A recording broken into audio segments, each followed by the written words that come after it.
Het Leeglaan is een snelle 80 kilometer dik dat fietsers, landbouwverkeer en auto's elkaar passeren matten. Derdel fietsen is soms gewoon eng. Want er komen wel heel vaak van die auto's del, vooral vrachtwagen, en die zoeg je vooral heel erg naar je taal. Dus dat is wel gevaarlijk. Nou ja, je denkt soms best wel eng, want ze rieden heel hard naast je. En soms ben je wel mensen die denken er wel om, maar soms dan zit ze heel dicht op je. En dat is nevens de werkgroep Fietspaad Leeglaan vierst niet te gevaarlijk. Joet giet symbolisch de eerste skepper de groening. In 2012 moet het paad er echt lissen.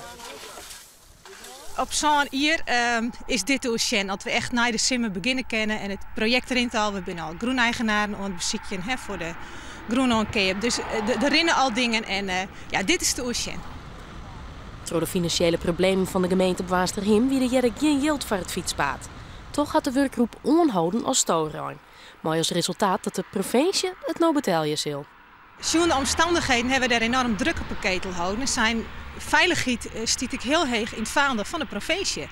En leefbaarheid op platteland. En ik bedoel, ja, dan striert je net voor niks. Dus we hebben bij de provincie druk op zetten. En ik met zitten de beide gedeputeerden Adema en Galema. Die hebben ons luisteren. En die hebben creatief mij dacht.